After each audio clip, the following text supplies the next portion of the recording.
Linda Amnisi's been in court for you through today. Linda, good afternoon to you. What arguments from Magudumana's lawyer today?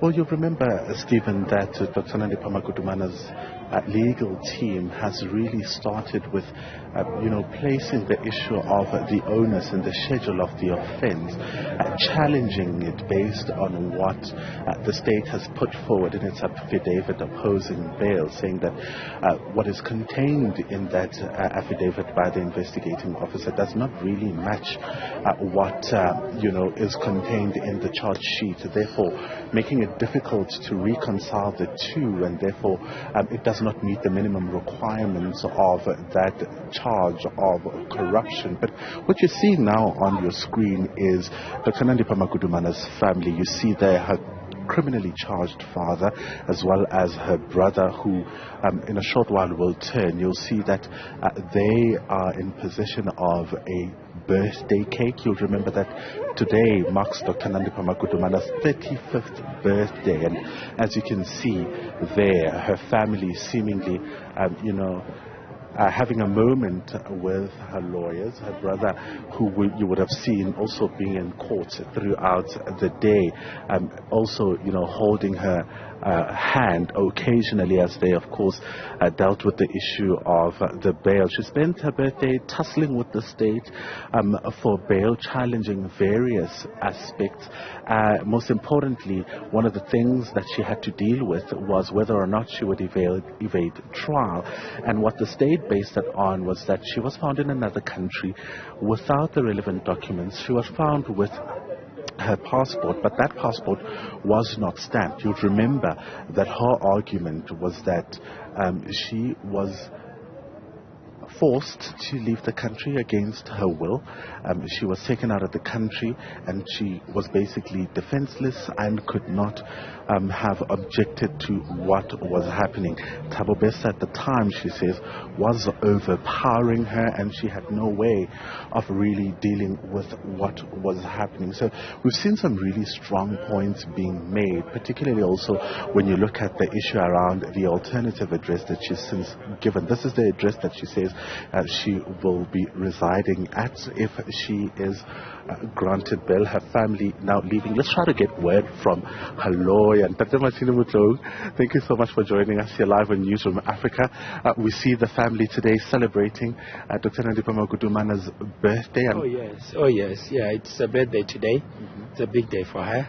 It's an important day for her. It's a birthday. Okay, so we saw you were cutting cake in the cells. Cutting cake, I don't know of that, but I know it's a big day for her. She was born on the 4th of September. Yeah, cutting cake, I don't know. All right, let's talk about some of the submissions that you've made. I mean, are you confident that you've really advanced your case here in trying to prove, particularly when it comes to the evasion of trial, that your client will not evade a trial and she'll stay in the country if, of course, granted bail? Look, we have said a mouthful. We really said a mouthful in addressing that, and I deliberately called it it's a concern, a fear, more than likelihood. And if I don't have anything that would create a doubt in my mind that she would evade trial, what could be the reason? What could be the incentive? Because she was found in another country. But she has explained it. What's the incentive? She's been going to other countries before. Legally, yes. That shows exactly that it actually confirms that on this one time there was something, there's an anomaly. There's something that happened that was unusual, which is what? Which is her version. Otherwise, she's been in and out of the country for how long without doing anything? I think we've done enough. We've presented our case the best possible way we know how, and we are optimistic that we will get a positive outcome.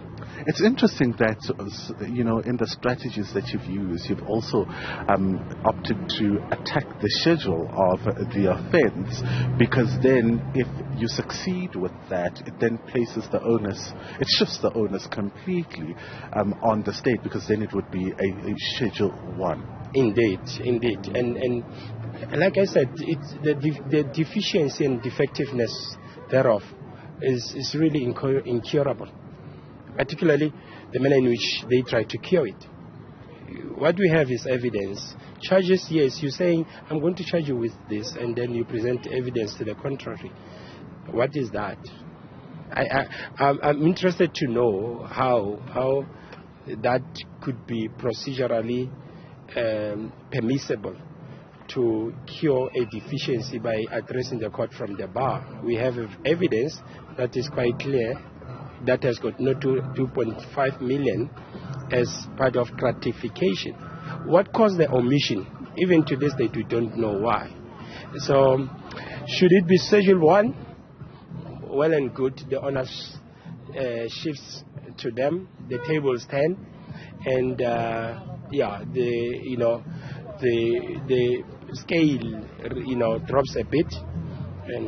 But holistically, what we have here is a case where we are confident that the interest of justice, whichever way, permits the release on bail of our. I know you want to leave. Just one last question. What will then happen to your application in the SCA? I know it has no bearing on the proceedings that are currently before this court. If granted bail, will you continue with your application in the Supreme Court of Appeal? A definite yes. We're going to finish what we started. We still believe strongly in the merits of that application. We'll pursue it to the end. These are more or less what I will call parallel processes, one having no bearing on the other. So we're still pursuing that route, and so I heard from some submissions that in the High Court she wants to go to Tanzania. It was for the first time to hear that. That to me was bizarre, but that being the case, these are two parallel processes. They are running that like that.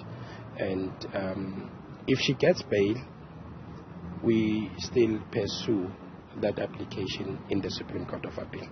All right, thank you so much. Machini Motloung from Machini Motloung Inc. there, representing Dr. Nandipha Magudumana in this bail application, talking about, of course, Stephen, the submissions that they've been making for the past couple of days. You know, this application started last week and continued today. So they believe that they've satisfied all the legal requirements, even if the onus was moved to the state. If, in fact, the court finds that the schedule that Dr. Nandipha Magudumana is charged under be moved, or it finds that it is not the appropriate one, they believe that they've covered all bases. But now you remember that this judgment will be handed down on the 11th of September. That is next week, Stephen.